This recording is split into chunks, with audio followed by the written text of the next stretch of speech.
ফ্যাসিবাদী শেখ হাসিনা গণতান্ত্রিক প্রক্রিয়াকে একভাবে বাধাগ্রস্ত করেছে। এখন আরেকটি শক্তি অন্যভাবে গণতান্ত্রিক প্রক্রিয়াকে বাধাগ্রস্ত করার চেষ্টা করছে। যারা এ বাধাগ্রস্ত করছে তাদের এই দায়ভার নিতে হবে বলে মন্তব্য করেছেন বিএনপির স্থায়ী কমিটির সদস্য আমির খসরু মাহমুদ চৌধুরী। এ সময় তিনি গণতন্ত্র প্রতিষ্ঠার জন্য নির্বাচনের বিকল্প নেই বলেও উল্লেখ করেন। চট্টগ্রাম থেকে রোমেন চৌধুরী পাঠানো প্রতিবেদনে দেখুন বিস্তারিত। শনিবার বিকেলে চট্টগ্রাম মহানগর বিএনপি আয়োজিত সাংবাদিকদের সাথে মতবিনিময় সভা ও ইফতার মাহফিল অনুষ্ঠানে প্রধান অতিথির বক্তব্যে বিএনপি নেতা আমির খসরু এসব কথা বলেন। আমির খসরু মাহমুদ চৌধুরী বলেন, যাদের রাজনীতিতে কোনো মতদর্শ নেই তারাই এখন বিএনপির পেছনে লেগেছে। আওয়ামী লীগকে রাজনীতিতে পুনর্বাসনের বদনাম বিএনপির উপর চাপানোর চেষ্টা করছে। তিনি আরও বলেন, নতুন বাংলাদেশ গড়তে হলে গণতান্ত্রিক প্রক্রিয়া ছাড়া অন্য কোনো পন্থা নেই। যারা অন্য পন্থা খোঁজে তারা দেশের মানুষের পক্ষে নেই। জাতির সামনে তাড়াতাড়ি নির্বাচনের দিনক্ষণ তুলে ধরার আহ্বান জানান তিনি।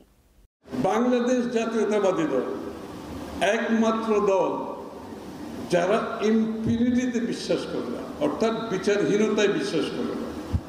এবং যেই কারণে আমি আপনাদেরকে পরিষ্কারভাবে বলতে চাই, এই ঘটনার 5ই আগস্টের পরে যতগুলো ঘটনা ঘটেছে এবং যে সমস্ত ঘটনায় বিএনপির নেতাকর্মীদের নাম আসছে, বিভিন্নভাবে পত্রপত্রিকার মাধ্যমে আসছে অথবা কেউ এটা অভিযোগের মাধ্যমে আসছে, এই পর্যন্ত প্রায় 2000 বিএনপির নেতাকর্মীকে বহিষ্কার করা হয়েছে।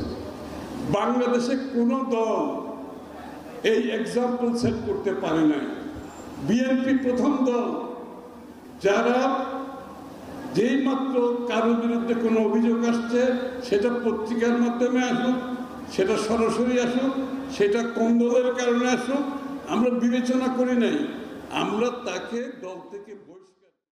সেই সাথে বিএনপি বিচারহীনতায় বিশ্বাস করে না উল্লেখ করে তিনি বলেন, দলের যেসব নেতাকর্মীদের বিরুদ্ধে অভিযোগ এসেছে তাদেরকে দল থেকে বহিষ্কার করা হয়েছে। এই ধরনের উদ্যোগ অন্য কোনো রাজনৈতিক দলে দেখা যায় না। এ সময় উপস্থিত থেকে বক্তব্য রাখেন city mayor doctor Shahadat Hossain, মহানগর বিএনপির আহ্বায়ক এরশাদ উল্লাহ, সদস্য সচিব নাজিমুর রহমান সহ অন্যান্য নেতৃবৃন্দরা। অনুষ্ঠানে দেশ ও জাতির কল্যাণে বিশেষ মোনাজাত করা হয়।